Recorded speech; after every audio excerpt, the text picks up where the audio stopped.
I don't know if you can see. Hopefully. You see this shelf? This one.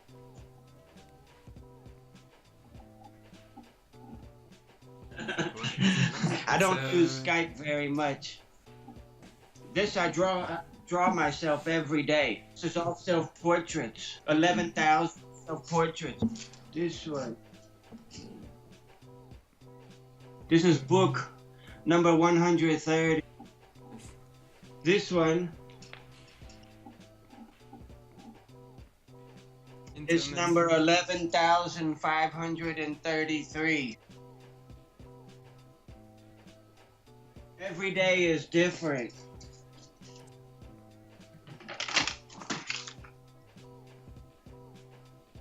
That's one activity. Then I have albums. I make music albums, poetry albums, books, dream recordings, my art journal. This shelf right here. Oh, this right here. Can you see this? Yeah, No. yes. This one. All these here.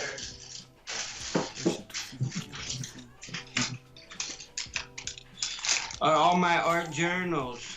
Like this is number 11, 15. Right now I'm on number 20 something. 23. This number 23.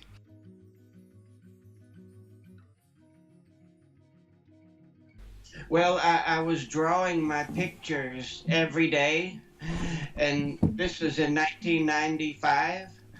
And then one night I got drunk, and I drew my picture, and I was like, oh, that's really awful, like it's really crazy. And then a couple times I got drunk, and maybe a few days later, got drunk, and I drew my picture, and then I was like, oh, this is really awful. And then one day I took pills, and I drew myself, and I was like, oh, that's different. And then one time I smoked some opium, and I was like, wow, that's really different.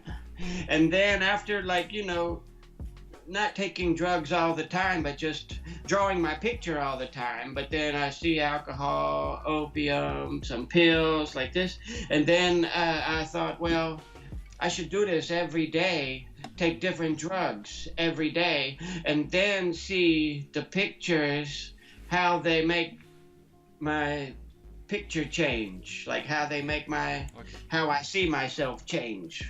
But then I still took different drugs, but after long periods of time, like not every single day. And sometimes, like when I started, I took one drug, drew the picture, and then I waited till the next day, took another drug, drew the picture. But then it was getting really exciting, and I was like, oh, that's really cool picture. Oh, then I was like, well, I don't feel that drug anymore, I'm gonna take another drug. So then I was taking like 2 or 3 different drugs a day, but then it got to where people were giving me 2 and 3 different drugs at a time. So then I was just taking way too many drugs. And I messed myself up.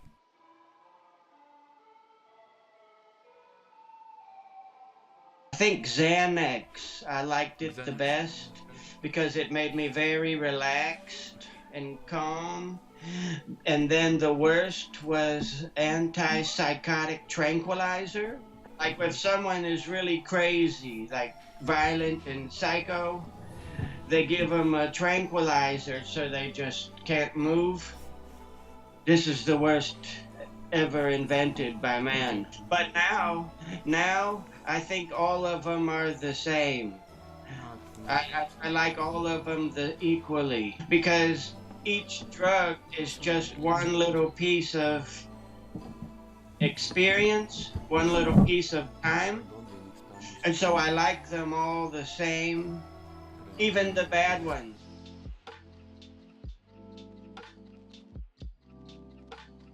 DMT, it's called DMT, and it's really powerful. And it doesn't seem harmful at all. Like some drugs that are hallucinogens, they seem kind of like almost like a poison or something, the way they make you feel. But with the DMT, I didn't have any negative feelings at all. It wasn't not a bad experience. And afterwards, I didn't feel hungover. I didn't feel bad effects after it was over. So I felt that was the most powerful one. But a lot of people might take this drug and think it's spiritual and think it's like they have a new look on life and stuff. I don't feel this way at all. It just changed my brain and I saw shapes and stuff, but it was the drug. It wasn't like gods or aliens and things. It was not like this.